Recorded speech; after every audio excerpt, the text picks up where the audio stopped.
Hi, this is Margaret with Civic Nebraska's voting rights team, and today we're going to be talking about homelessness and voting. We have a guest joining us today from Open Door Mission is Steve Frazee, and he is the Chief Program Officer. Thanks for joining us today, Steve. So to talk about property ownership and voting rights, we have to go way back in American history. Even before the U.S. Constitution was written, property ownership was a requirement to participate in elections in the 13 colonies. In 1660, Plymouth Colony restricted suffrage with a specified property qualification. New York granted suffrage only to landowners, while in Virginia, only household voters could vote. The first election to be held under the U.S. Constitution occurred in 1788. The only Americans who could vote in our first election were white men. Property ownership was also a requirement. In 1819, the financial crisis known as the Great Panic led to a public outcry for abolishing property requirements for voting and holding elected office. At the time, due to property restrictions in New York State, only half of white men were eligible to vote. In 1820, New York removed the property ownership requirement except for free Black men. By 1840, universal white manhood suffrage had largely become a reality. During the same era, to encourage more participation in politics, most states offered more polling places, extended the hours that polls were open, and replaced the practice of voting by voice with paper ballots. We're going to move ahead in history a little bit here to 1992. In a homeless shelter located in Orange County, New York, they submitted voter registrations for 240 people.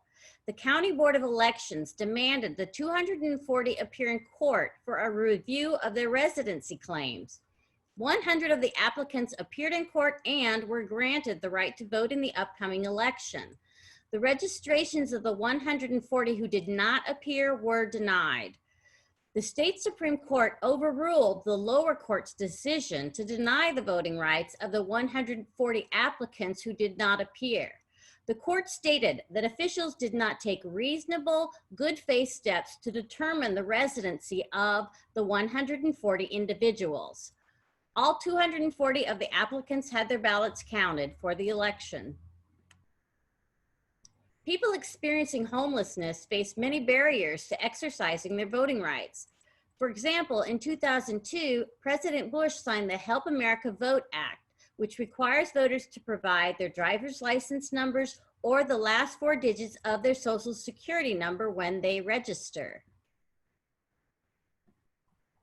Residency requirements vary from state to state. However, no state can require residency beyond 30 days before the election date. 5 states even allow voters to register on election day, and North Dakota does not require voters to register. People experiencing homelessness can register to vote in all 50 states. They may use a city park or street corner as their address. In Nebraska, they may register using the address of their local election office. So throughout this series, we've been asking all of our guests to answer the question, what does voting mean to you? And Steve is the Chief Program Officer from Open Door Mission in Omaha. Steve, what does voting mean to you?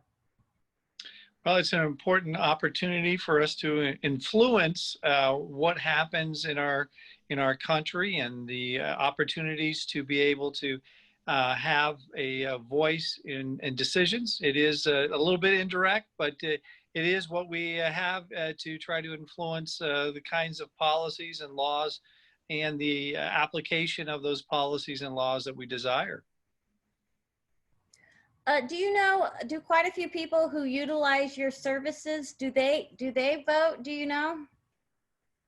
It's not a, I don't know if it's any different than the general population in their accessing of it, but we do provide resources for them. We have voter applications here available, and we'll even take you to vote if that is something that you want and you need when you get assigned your polling place.